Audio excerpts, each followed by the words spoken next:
just go for it. Can I get some water, actually? Is that okay? Okay. Okay, so, mission statement. It is the intention of this speech to inform the audience of an appalling but all too accurate reality in which we find ourselves, and at the same time encourage critical thinking and seeking of the truth at all stages of life. It is also my objective to challenge your current beliefs about the society we live in. Oscar Wilde, I'd like to quote Oscar Wilde, the truth is rarely pure and never simple. It is the reason for some of the most atrocious actions ever committed and the reason for almost all crime in general today. Be it by committing an actual act of moral perversion or by simply allowing poor pockets of society to exist and therefore by extension allowing crime to perpetuate. Lastly, it is the reason there are millions of starving people on this planet today, which, by the way, could be ended tomorrow if not for this one thing. I think I speak for everyone in this room when I say the aforementioned fact is completely disgusting and entirely unnecessary, considering the level of today's technology. If you examine society closely, a reoccurring theme appears. Only a problem that can be made to turn a profit will ever be solved. So what is it then? What is this substance that's lurking everywhere, shapes lives, corrupts people, and fuels competition, greed, and evil? Money. How money is created and regulated and controlled is something that is almost never questioned and is almost never questioned. It is an enormous confidence we place in the people who control the creation and expansion of the money supply in circulation. How much value money has contributes to the quality of each and every one of your lives. It is the principle and factor in understanding why things happen in our society that we can't explain. Why no substantial change to most of the world's social problems ever seem to come to fruition, and why wars killing millions of people are constantly allowed to continue. The system I'm talking about is called the monetary system. Because the United States is the bedrock on which all other economies flourish, I will be using them for the example in this case. This brings me back to what Paige was saying about global warming. That's a problem that's never going to be solved as long as we stay in the system that we're in right now, because there's no money in making global warming go away.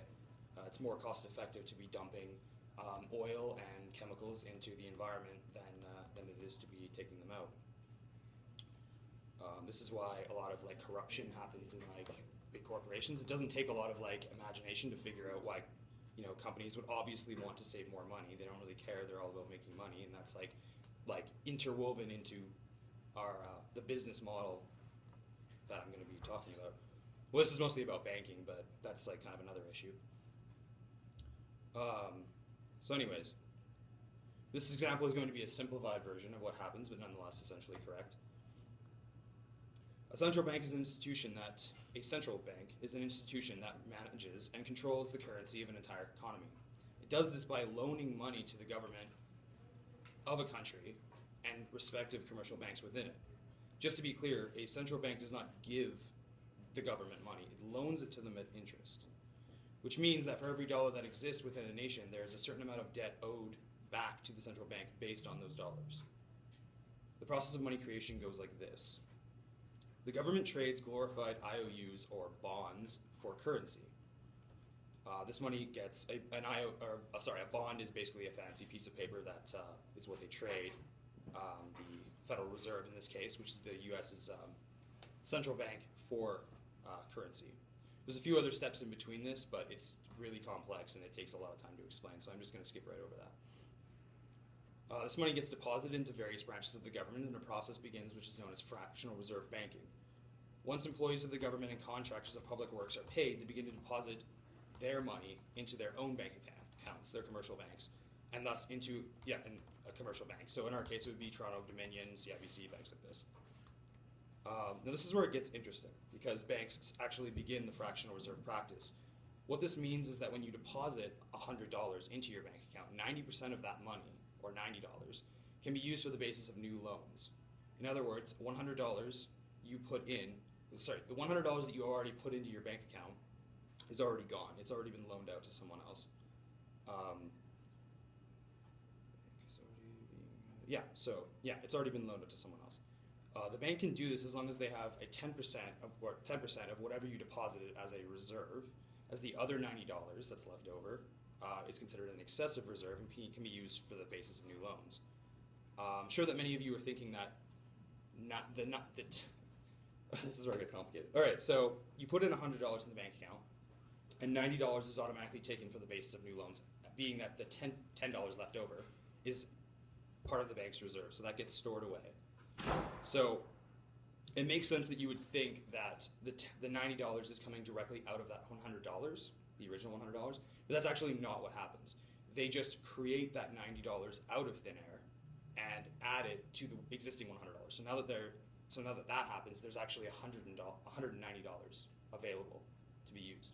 So this money just gets created out of thin air, based on 90% of whatever gets deposited.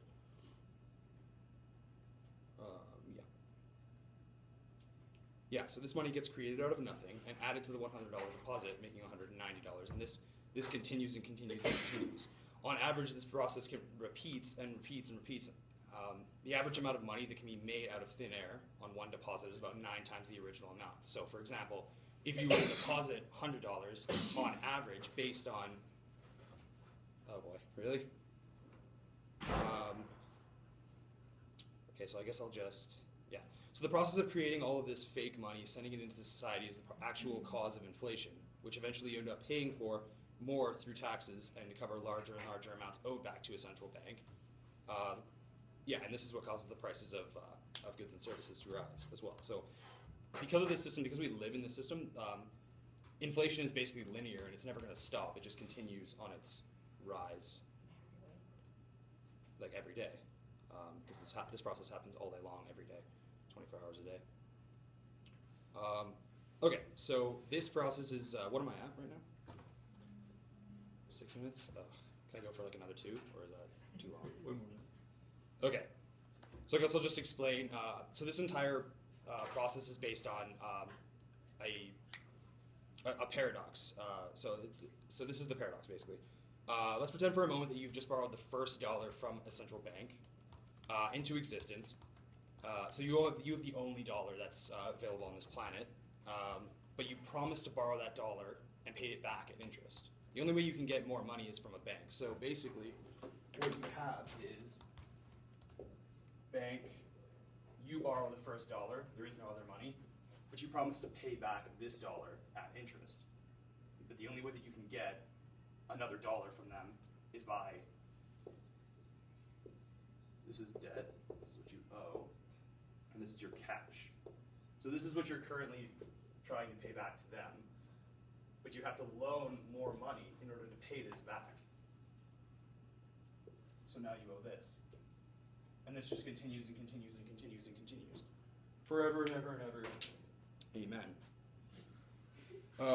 Yeah, and that's basically our entire financial system. It's a little more complicated than that. I thought I'd have more time, because I've got a lot of information here.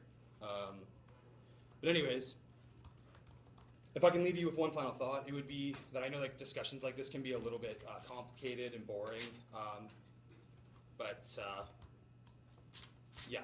All I can say is I think you just educate yourselves, try and learn more about it, because it is kind of a evil practice, and it's the reason for a lot of corruption, and it's the reason why our society is the way it is, and it's just it's principled understanding why things like global warming will never get solved. So yeah, anyways, that's my speech.